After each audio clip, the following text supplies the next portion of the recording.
Hello everyone. Here is Jack, narrating the motion picture The Good House. Wine doesn't actually consider drinking, Sigourney Weaver's personality demands in The Great House. She's not actually drinking alone, on the grounds that the canines are with her in the kitchen as she pours Merlot from her hidden Bonanza into an espresso cup.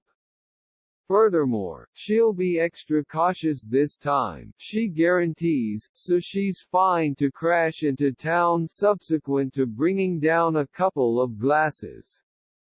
These are among the many untruths Weaver's Hildy Good tells herself, and lets us know in regular, fourth-wall-breaking admissions, to keep the truth of her liquor addiction under control. In view of the novel by Leary, the heartfelt dramedy, The Great House addresses a few piercing and profoundly engaging bits of insight about drinking, and about ladies drinking specifically, that it gives us strut, that it assists us with hanging with the enormous young men, that it allows us to introduce our best selves to the world. In any event, when the film vacillates, Weaver reliably tracks down space to investigate the many entrancing blemishes uncovered by her personality's compulsion. Her exhibition, and her easy association with successive co-star Kevin Kline, stay connecting even after the heading from Maya Forbes and Wally Wolodarski becomes unfocused. Hildy's portrayal is wry and savvy, now and again conspiratorial and progressively disconnected, as she shows us around the enchanting, and fictitious, New Britain town of Wendover. She's been the sovereign honeybee real estate professional for quite a long time in this isolated village, yet the entirety of that is changing as nouveau riche families barge in from neighboring Boston. Hildy's pleased with the way that her family's been an apparatus in Wendover for a really long time, dating to the hour of the Salem witches, one of whom is her precursor. Signed the on-the-button utilization of Time of the Witch, among the film's numerous lively music decisions. Presently separated, since her better half left her for a man, and rarely in contact with her developed girls, Hildy is attempting to figure out what her identity is.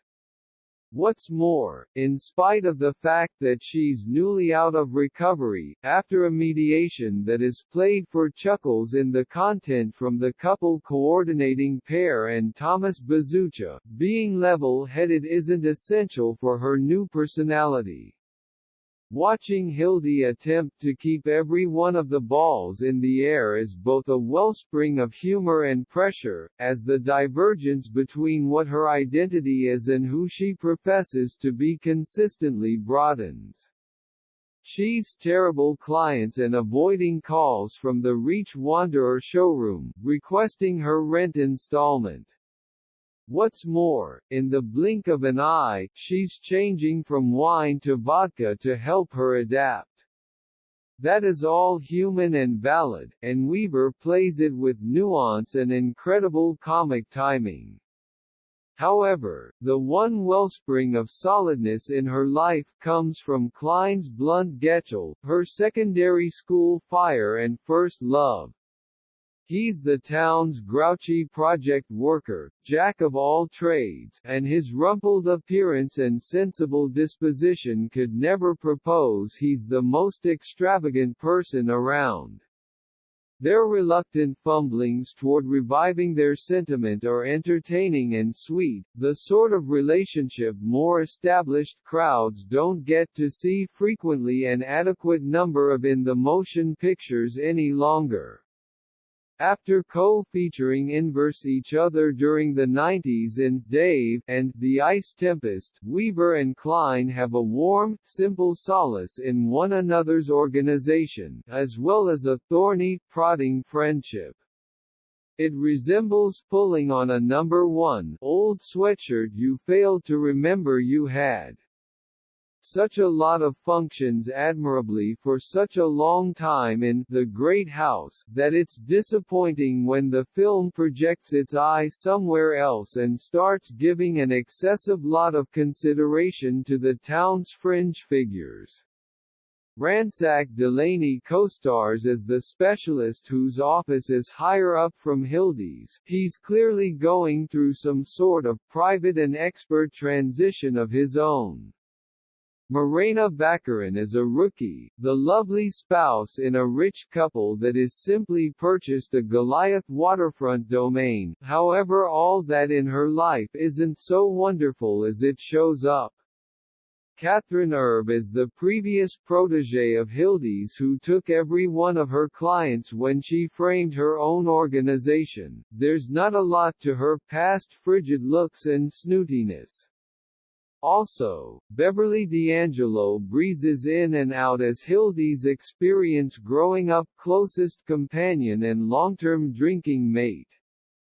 None of these characters is so lavishly drawn or intriguing as Hildy and honest, yet progressively, the story moves in the direction of them and others.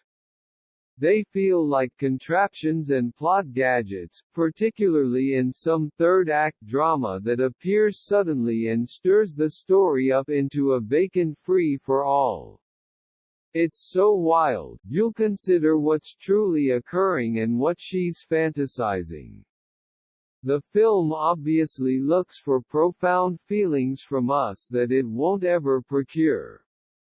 Regardless, you're bound to feel irritated by this large number of interruptions. However, there are more terrible ways of going through an evening than on a lobster boat in the sparkling daylight with Sigourney Weaver and Kevin Kline. Wearing a stable coat and a So Loyalist's cap, getting muddled out on the water, Hildy at last seems, by all accounts, to be where she should be. What's more, she doesn't have a beverage in her grasp.